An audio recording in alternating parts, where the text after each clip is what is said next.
Dipikir sahabat itu baik apa? Soleh semua. Ada juga yang nggak terlalu soleh. Senengannya tidur di masjid tapi nggak sholat. Ada. Jadi bukan cuma orang Lombok yang ada sahabat. Loh, sahabat itu ada yang hobinya tidur di masjid tapi nggak sholat. Ya tidur aja, tapi kalau Nabi datang langsung bangun duluan, salaman, capcuk tidur lagi. Rasul keluar dari masjid ditanya, ya Rasul kiamat kapan? Alah, nggak usah tanya kiamat. Kiamat itu pakai bekal ibadah lah. Tak lihat kamu tidur suluman salaman, bekalmu apa? Saya nggak pakai bekal ibadah ya Rasul. Bekalmu apa? Cinta sama engkau. Hah? Cinta dok? Iya. Nggak jalanin? Enggak. Cinta kan tidak harus memiliki ya Rasul. Ya ada. Ya sudah kalau gitu, begitu Rasul mau pergi ditarik lagi. Ya Rasul apa? Aku kan sudah jujur sama engkau. Jujur gimana? Ya tadi kan aku sudah bilang aku cinta sama engkau ya Rasul. Engkau cinta sama aku enggak? Ya iya wong kamu cinta sama aku ya aku cinta sama engkau. Nah kalau Rasul cinta sama aku kan nggak mungkin Rasul tega ninggal aku di neraka. Masa cinta kok ditinggal? Ya udah kamu nanti bareng sama aku di surga, man ahabbani kana ma'i fil jannah. Lah itu akhirnya yes dia lari. Sayyidina Abu Bakar yang keki. Masa seneng tok masuk surga? Datang Sayyidina Abu Bakar ke Rasulullah, ya Rasul saya dengar loh tadi. Dengar apa ya Abu Bakar? Katanya seneng tok gitu masuk surga, nggak modal tadi itu. Bener itu? Iya bener. Nggak modal, cuman seneng tok salaman gitu. Iya. Seneng tok masuk surga ya Rasul. Iya Abu Bakar. Yes. Akhirnya Sayyidina Abu Bakar saking senengnya joget, berjoget sampai jubahnya berkembang melingkar gitu.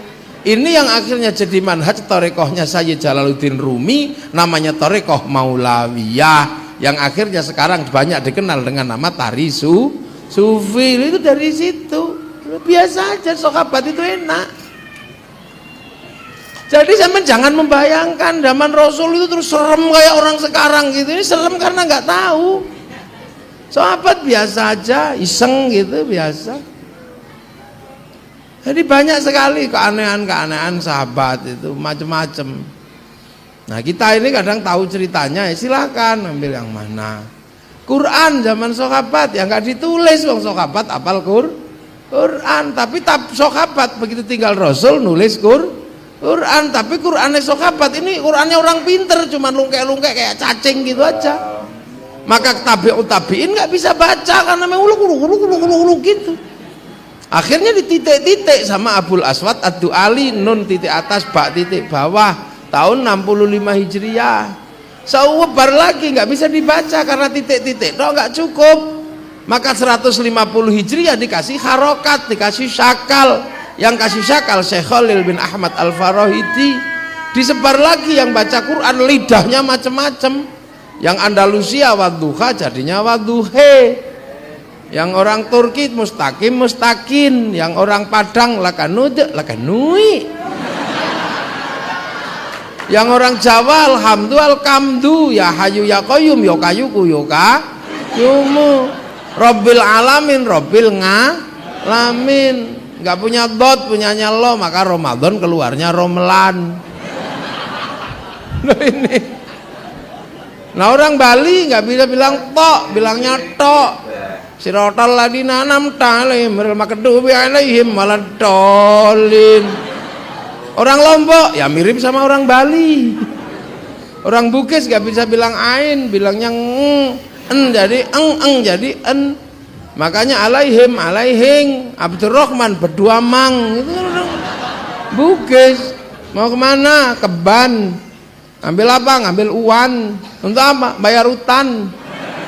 Nah, itu maka disiplin ilmu baru harus lahir untuk menjembatani jamaah yang beda. Lahirlah satu disiplin ilmu namanya At-Tajwid fi Qiraatil Quran yang nulis Abu Ubay Qasim bin Salam.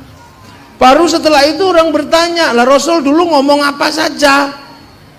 Rasul ngomong begini, kata siapa? Kata ini dari mana? Dari ini, makanya ada an. Rasul ngapain? Nyuruh. Ya udah tulis deh, amarona Rasulullah sallallahu alaihi wasallam. Nah kamu dari mana? Rasul katanya begini dari sini ngapain? Nggak bolehin, ngelarang, ya tulis nahana Rasulullah sallallahu alaihi wasallam angkada. Nah sampean, nah itu bareng Rasul katanya gitu. Dari mana? Apa? Kunna ma'a Rasulullah sallallahu alaihi wasallam naf'alu. Nah ini lihat cok, ya tulisan roa itu Rasulullah sallallahu alaihi wasallam yaf'alu. Nah ini denger cok, ya sami itu kola. Lo itu makanya anak panjang. Lo itu terjadi loh, makanya kemudian wal jamaah ini berbeda. Makanya jangan heran, Islam itu berbeda. Nabi di Makkah, di Madinah beda.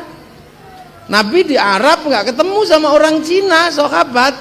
Maka begitu Nabi Muhammad dan sahabat Ansor, sahabat Muhajirin pindah ke Madinah, kaget ketemu orang Cina. Ya Rasul, apa? Di Madinah ini ada orang kumisnya kiri kanan, jenggotnya 12, batuke botak, itu orang mana kira-kira ya? Oh itu Cina, itu bagus berdagangnya. Maka utlubul ilma walau bisin, carilah ilmu sampai ke negeri Cina. Akhirnya sahabat Sa'ad bin Abi Waqqas melakukan muhibbah ke Cina, meninggal di Cina. Lah makanya Rasul sudah meramalkan ilmu sampai ke Cina. Jangan salahkan kalau hari ini Cina mampu mengalahkan Amerika, tapi pada saat yang sama di sini anti Cina. Lo lucu aja sampean itu. Cina padahal pakai peci buatan Cina. Yahudi pakai pesawat Yahudi. Kafir padahal ibu-ibu istri kita pakai bedak dari Prancis buatan orang Nasrani. Karena bedak Lombok Barat orang udah nggak mau, wong beras ditumbuk belunteng semua. Lah ini jadi wal jamaah beda. Sampai di Madinah kaget sahabat, ya Rasul apa? Ada penipu di Madinah. Penipu bagaimana? Orang kalau dagang curang.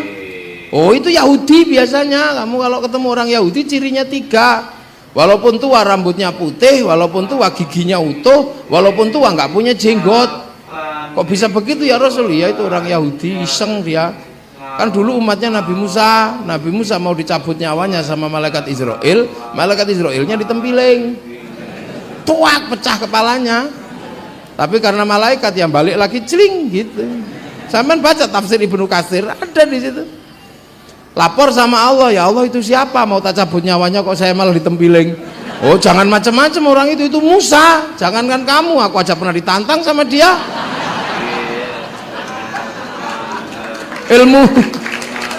Ilmumu apa udah habis ya Allah? Enggak, tak kasih Khidir, kamu carilah Khidir, dan dia gagal. Makanya besok kalau ketemu orang itu yang sopan. Akhirnya malaikat Israel sopan. Assalamualaikum ya Musa. Salam, apa? Minta tak tempeling lagi? Oh enggak. Lo kamu apa datang lagi? Enggak, aku ini dapat tugas, nyawamu udah expired. Waktunya dicabut. Oh ya sudah, apa cara?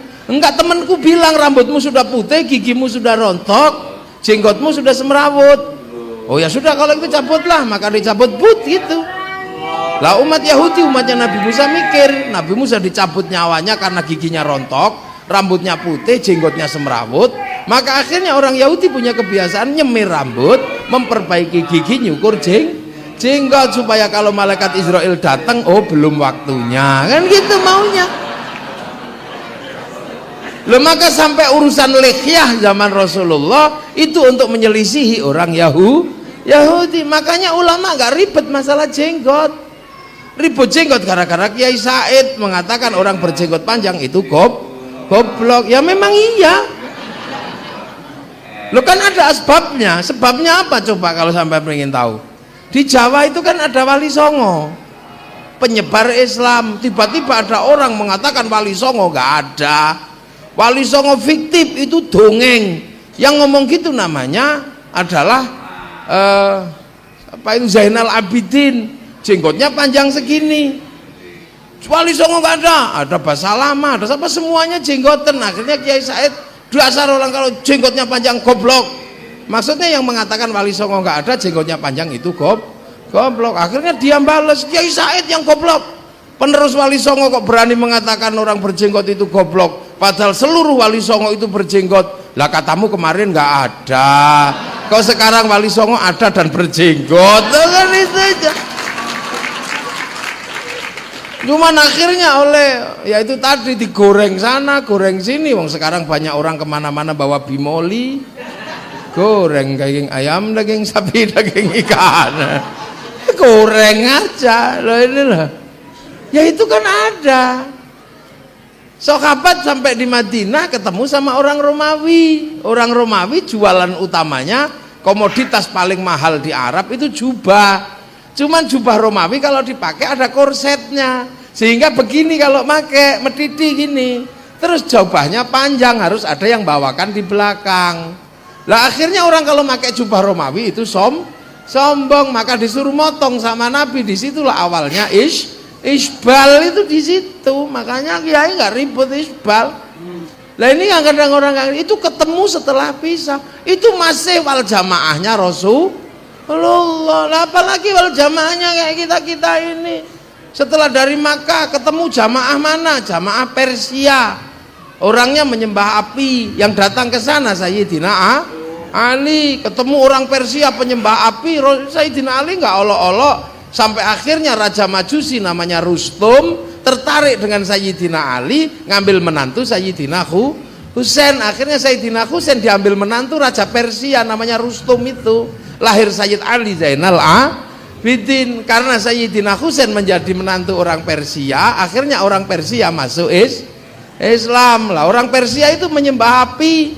Apinya ditaruh di bangunan tinggi namanya Manaro. Makanya begitu masuk Islam, apinya dibuang, manaronya ditaruh di depan masjid. Akhirnya masjid Persia punya manaro. Orang seluruh dunia Islam lihat manaro depan masjid kok bagus, maka semua pengen bikin manaro. Sampai Lombok namanya menara. Jadi Islam itu bertemu dengan budaya bangsa yang berbeda. Beda terus, bergerak, ketemu berbeda di sini, ketemu beda di sana. Lah sampai akhirnya ketemu dengan perbedaan itu di Indonesia. Karena apa? Karena di sana udah ruwetnya luar biasa. Islam di Arab sudah kacau, bunuh-bunuhan, palah udah remuk lah di sana. Sampai akhirnya cucu Rasulullah namanya Sayyid Ja'far Shadiq, putra Sayyid Bakir, cucu Sayyid Ali Zainal Abidin, putra Sayyidina Husain yang dibunuh di padang Karbala, pengen keluar dari Arab. Udah deh aku pengen keluar aja dari sini, di sini sudah rusuh. Maka kemudian curhat sama kakeknya, Allahumma sholli ala Sayyidina Muhammad wa ashghilil zalimin bil zalimin wa akhrijna min bainihim salimin wa ala alihi wa sahbihi ajma'in. Itu kan curhatnya saya Ja'far Shadiq, pengen keluar, wa akhrijna min bainihim salimin. Makanya begitu ruwet kemarin ya kita baca sholawat asghil.